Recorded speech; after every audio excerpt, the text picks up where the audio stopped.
एक गांव में एक किसान रहता था। किसान बहुत मेहनती था। वह दिन रात अपने खेत में काम करके अपनी रोजी रोटी कमाता था। किसान सोचता है, इस साल मेरी खेत की फसल बहुत अच्छी है। मैं अपने सारे कर्ज चुका दूंगा। बस लक्ष्मी माता की कृपा रहे और खेत में अच्छा अनाज हो तो मैं उसे बेचकर लाला को सारा कर्जा चुका दूंगा। एक दिन किसान सर्दी की रात में अपने घर वापस लौट रहा था। रास्ते में उसे एक सांप मिला। ठंड के मारे सांप की जान निकलने ही वाली थी। किसान को उस सांप पर दया आ गई और उसने सोचा, मैं इसको घर लेके चलता हूँ। और वह उसे घर ले आया। घर में किसान ने सांप को कुछ देर के लिए आग के पास रख दिया। कुछ ही देर में गर्मी पाकर सांप की हालत थोड़ी ठीक होने लगी। किसान मन ही मन सोचने लगा, मैंने इस सांप को तो अपनी मर्जी से घर ला लिया है। क्या पता मेरी बीवी मानती है क्या नहीं। चलो पहले उसे बता देता हूँ कि मैंने सांप को लेके आया है। आगे उसका क्या कहना है देखता हूँ। अरे ओ चिंटू की अम्मा, जरा चाय तो लाना। बाहर इतनी सर्दी है, मेरा पूरा शरीर अकड़ गया सर्दी के कारण। हाँ जी, अभी लाई चाय। लो जी, मैं आपका ही इंतजार कर रही थी। चलो साथ में चाय पीते हैं। हाँ ठीक है, तू चिंटू और पिंकी को भी बुला ले। मुझे तुम लोगों से कुछ बात करनी है। देखो, मैं जो तुम तीनों को बताने वाला हूँ, तुम लोग इससे घबराना मत। मेरी बात सुन लो, फिर हम देखते हैं आगे क्या करना है। मैं जब आज खेत से वापस लौट रहा था तो मुझे रास्ते में एक सांप दिखा। बेचारे की हालत बहुत गंभीर थी। ठंड से वो ठिठुर रहा था। मुझे उस पर दया आ गई, इसीलिए मैं बिना कुछ सोचे समझे उसे घर ले आया। घर के सामने मैंने आग जलाकर उसको वहीं रखा है। तुम लोग कहो तो मैं उसे अंदर लेकर आता हूँ और उसके ठीक होते तक हम उसकी सेवा करेंगे, और जैसे ही वो ठीक हो जाएगा मैं उसे जंगल छोड़ दूंगा। क्या जी, आपने सांप कहा? आपका दिमाग तो ठीक है। उस सांप को हम अपने घर रखेंगे? आपको थोड़ा भी हमारा ख्याल है? हमारे घर में 2 छोटे छोटे बच्चे हैं। मैं घर में रहती हूँ। आप तो बस दिन रात खेत में रहते हैं। खतरा तो हमारे ऊपर है। आपने ये सोच कैसे लिया कि हम सांप को घर में पालेंगे और वो हमें कुछ नहीं करेगा? तुम खामखा गुस्सा हो रही हो। वह सांप अभी जख्मी है, बेचारा मरने की हालत में है। मैं उसकी मदद करना चाहता हूँ। तुम चिंता मत करो, वो हमें और हमारे बच्चों को कुछ नहीं करेगा। हमारी सेवा भाव देखकर उसका मन विपरीत हो जाएगा और वो हमारे घर में हमारा एक परिवार का सदस्य बन के रहेगा। अपने ऊपर एहसान करने वालों को वो सांप थोड़ी ना काटेगा।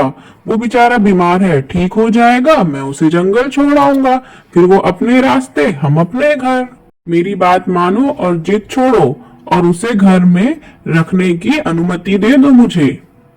आप कहते हैं तो मैं उसे रखने के लिए तैयार हूँ, पर जो भी कुछ होगा उसके जिम्मेदार आप होंगे। मेरा मन तो अभी भी नहीं मानता कि हम सांप को अपने घर में रखकर उसकी सेवा करें।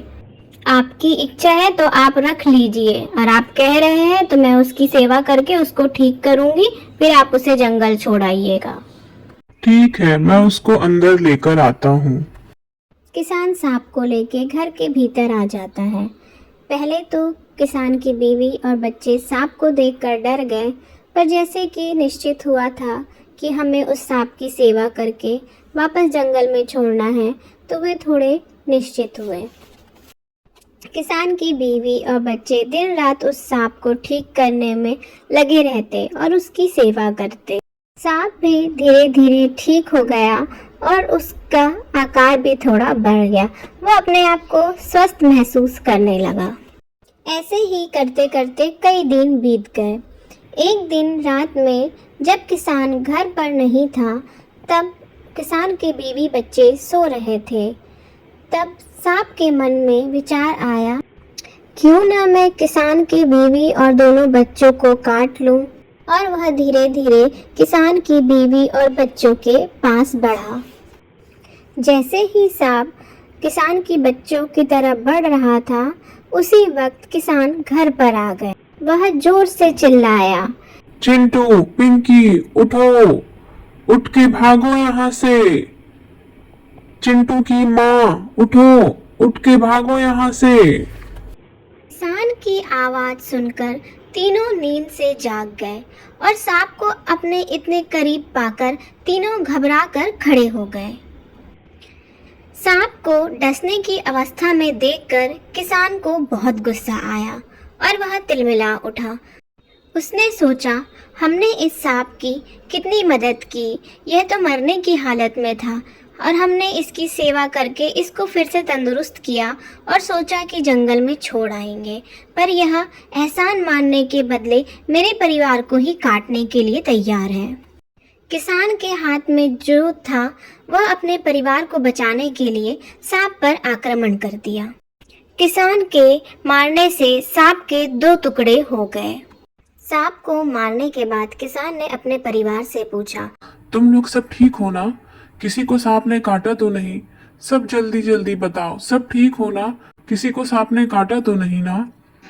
ऐसा सुनकर किसान की बीवी बोली, नहीं जी, अभी तो नहीं काटा, पर आपकी यही दयालुता रही तो हमें कभी भी कुछ न कुछ हो सकता है।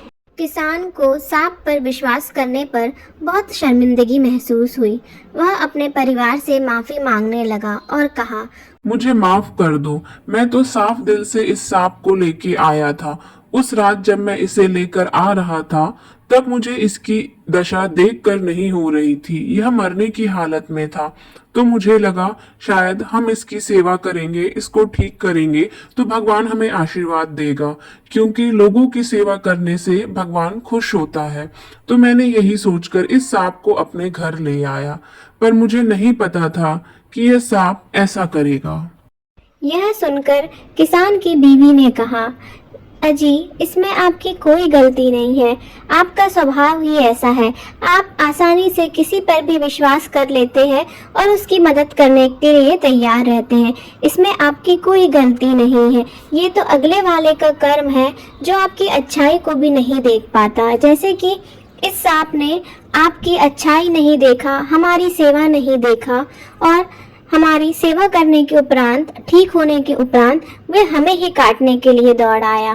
तो आप यही सोचिए कि आपका स्वभाव तो दयालुता दिखाना है और इस सांप का स्वभाव काटना है। तो आपने अपने स्वभाव के हिसाब से कार्य किया और इस सांप ने अपने स्वभाव के हिसाब से कार्य किया। ना तो इसमें गलती आपकी है और ना ही गलती सांप की है। बस मेरी आपसे एक विनती है, आप मुझसे वादा कीजिए कि अगली बार से किसी पर विश्वास करने से पहले आप पहले अगले वाले का स्वभाव देखेंगे कि वह विश्वास करने लायक है या नहीं, तभी आप उस पर विश्वास करेंगे, नहीं तो आप उस पर विश्वास नहीं करेंगे। ऐसा करने से आपको आपका ही फायदा होगा और आपका परिवार और आप दोनों सुरक्षित रहेंगे। अब आप बाकी बात छोड़िए और इस सांप को जंगल में छोड़ आइए। तब तक मैं आपके लिए खाना बना के तैयार रखती हूँ। आपके आने के बाद हम सब साथ में खाना खाएंगे। किसान ने सांप को बोरी में रखा और जंगल छोड़ आया। सांप की ये दुर्गति देखकर किसान को बहुत बुरा लगा। किसान के घर आते ही उसकी बीवी ने सबके लिए खाना परोसा। चारों ने मिलकर साथ में खाना खाया और भगवान का शुक्रिया अदा किया कि आज इतना बड़ा हादसा होते होते रह गया और किसान समय पर आकर अपने परिवार की जान बचा पाया। किसान और उसके परिवार को सांप की मौत का बहुत दुख था, पर चारों सही सलामत थे, इस बात की खुशी भी थी। अंत में भोजन होने के बाद किसान ने अपनी पत्नी से कहा, मुझे माफ कर दो, मैंने तुम्हारी बात नहीं सुनी, तुम्हारी बातों पर मैंने ध्यान नहीं दिया और मेरी जिद के कारण तुम्हारे ऊपर और हमारे दोनों बच्चों के ऊपर खतरा आन पड़ा। मुझे इस बात का हमेशा दुख रहेगा, हो सके तो मुझे माफ कर देना। इस कहानी से हमें ये सीख मिलती है कि हमें आसानी से किसी पर भी विश्वास करके उसे घर नहीं ला लेना चाहिए। हमें देखकर, सोच समझकर सामने वाले पे विश्वास करना चाहिए। किसी ने सही कहा है, कृतज्ञ व्यक्ति पर दया दिखाने का कोई लाभ नहीं होता। इस पूरे वाक्य से किसान को बहुत अच्छा सबक मिला था। अब वह आगे चलकर सभी पे विश्वास नहीं कर पाएगा। दोस्तों, अगर आपको ये सांप और किसान की कहानी पसंद आई होगी तो हमारे वीडियो को लाइक करें और हमारे चैनल को सब्सक्राइब करें। धन्यवाद।